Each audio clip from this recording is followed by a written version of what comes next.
Tempat kerja terus menyumbang kes jangkitan COVID-19 apabila sebanyak 20 kluster direkodkan daripada keseluruhan 25 kluster yang dikenalpasti Kementerian Kesihatan Malaysia KKM pada Khamis.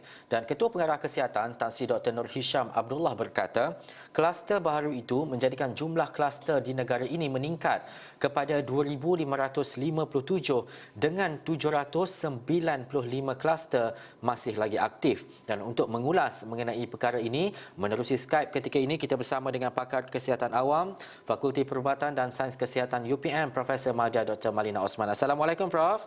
Ya, Waalaikumsalam warahmatullahi. Prof, selepas 2 minggu pelaksanaan PKP 3.0, kita melihat kepada kluster tempat kerja kembali dikesan dan juga meningkat. Dan hari ini juga jumlah kes melebihi 6,000. Apa yang boleh kita fahami, Prof, di mana silapnya dalam tempoh PKP 3.0 ini terutamanya melibatkan tempat kerja ini? Okey, kluster tempat kerja ni walaupun selepas PKP ni kita lihat peningkatan yang ketara seperti mana yang dilaporkan. Kalau kita tengok data secara menyeluruh kluster tempat kerja telah dilaporkan pada tahun lepas. Tinggal lagi pada tahun lepas tu ada campuran sedikit kluster tembok dengan kluster tempat kerja. Jadi ia tidak begitu ketara. Namun pada tahun ini dengan adanya variannya dan juga beberapa faktor yang mungkin menyebabkan berlakunya peribakan dalam tempat kerja berkenaan menyebabkan banyak kes-kes ataupun kluster yang dilaporkan. Cuma kita lihat di sini ialah PKP 3.0 yang sedang kita laksanakan ini berbeza dengan PKP 1.0. Yang mana PKP 1.0 dulu memang penutupan keseluruhan sektor dan ketika itu tidak banyak ataupun saya rasa tidak ada langsung kluster tempat kerja yang dilakukan mengikut taburan hari-hari yang tertentu. Tapi pada tahun ini kita lihat pada PKP 3.0 ni sebahagian besar itu lebih daripada 1 juta masih berada di luar sana meneruskan aktiviti yang berkaitan dengan ekonomi, maka disebabkan oleh keadaan yang tertentu yang mana SOP mungkin tidak dipatuhi menyebabkan berlakunya peribakan berkenaan. Dan di samping itu dengan ada varian dan juga peribakan sporadik dalam komuniti turut menyumbang keadaan tersebut. Dan juga Prof, adakah fasa kawalan wabak yang diaktifkan mampu mengurangkan kluster tempat kerja dan sekaligus menyelamatkan sektor ekonomi kritikal ini? Pada pandangan saya dalam konteks sekarang ni, bila kita lihat dengan peningkatan kes, sistem perkhidmatan kesihatan kita yang agak tertekan dengan banyaknya kes-kes dalam ICU, kes kritikal, jumlah yang masih lagi melebihi 50,000 kes aktif, saya berpendapat dari segi pelaksanaan polisi, wajar untuk mereka yang berada di luar, maksudnya yang masih menjalankan aktiviti-aktiviti dalam industri, dalam ekonomi, segera divaksin sama seperti mereka yang dalam kumpulan fasa kedua, iaitu golongan warga emas dan juga mereka yang berpenyakit kronik. Kalau dari segi awal dulu kita tengok bahawa keutamaan memang kepada kumpulan warga emas dan juga berpenyakit kronik dan juga mereka yang OKU. Tetapi waktu itu kita ada kes yang tidak begitu banyak seperti hari ini.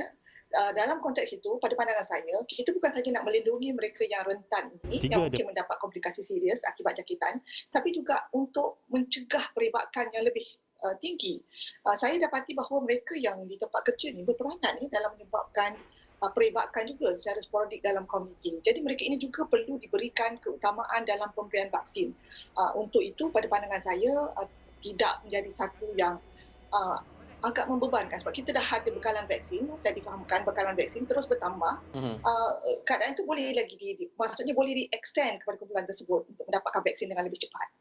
Dan juga doktor, kita melihat setiap hari perkembangan pemberian vaksin itu meningkat dan kita mencapai lebih daripada 200,000 yang divaksinasi dalam tempoh sehari. Mungkin untuk jumlah-jumlah yang lebih besar kita dapat saksikan selepas ini mungkin 300 ke 400,000. Bagaimana Prof melihat kepada perkembangan baik ini terutamanya dalam kita memastikan bahawa lebih daripada 80% nanti dapat menerima vaksin? Ia adalah merupakan satu perkembangan yang sangat positif, yang sangat kita alu-alukan, yang dia dapat mempercepatkan perkembangan untuk kita mencapai imuniti kelompok, yang mana dengan harapan itu kita dapat mengurangkan jangkitan, mencegah kematian dan kita dapat mengakhiri wabak ini secepat yang mungkin. Dalam konteks itu, saya berpendapat juga dalam mana kita nak merancangkan pemberian vaksin ini, ianya boleh ditambah baik dengan penglibatan pada pendapat saya kalau kita dapat vaksinkan mengikut keluarga lebih cepat lagi. Maksudnya kalau dalam kumpulan warga emas tu ada mereka yang bekerja di industri, boleh disekalikan. Maksudnya lebih cepat lagi kita melindungi mereka yang berada di lapangan yang mungkin berpotensi untuk menyebarkan jangkitan kepada warga emas ni, dan kita dapat mengelakkanlah juga kemungkinan adanya komplikasi-komplikasi serius kepada mereka yang berisiko. Saya berpendapat ianya boleh dilaksanakan, tinggal lagi ia memerlukan komitmen lah pada semua pihak bagi membolehkan setiap mereka yang berisiko ini dapat diberikan vaksin secepat yang mungkin. Doktor, kalau kita melihat jumlah dan juga permohonan daripada sektor-sektor ekonomi yang mahukan vaksin di tempat mereka ataupun di syarikat ataupun industri mereka melebihi ratusan ribu untuk penerimaan vaksin. Tetapi pada skala ini kekuatan kita ataupun bagaimana penyelarasan PIKAS contohnya untuk memastikan setiap sektor dan keutamaan itu diberikan kepada sektor-sektor ekonomi yang paling kritikal terdahulu. Bagaimana untuk kita melihat kepada sektor mana yang wajar diletakkan giliran yang lebih awal? Saya melihat isu ni sebagai isu kesihatan awam. Saya dari segi ekonomi itu saya tak tahu apa penanda aras yang kata sesuatu itu kritikal ataupun tidak. Dari segi kesihatan awam, nyawa semua orang adalah kritikal. Jadi pada pandangan saya, mereka ni tidak wajar didiskriminasikan mengikut kritikalnya sesuatu industri. Semua mereka wajar untuk diberikan vaksin secepat yang mungkin. Untuk itulah tadi yang saya mencadangkan tu, kalau misalnya kata kita nak menunggu PIKAS tu dalam konteks mereka untuk melaksanakan vaksin di tempat industri masing-masing mengambil masa, apa salahnya mereka yang mampu untuk divaksin terlebih dahulu melalui keluarga. Saya bagi contoh, kalau memang mereka punya warga emas atau mereka yang rentan dalam keluarga yang bekerja dalam industri boleh divaksinkan sekali. Maksudnya proses itu tidak mengikut secara terus kepada birokrasi dan sebagainya.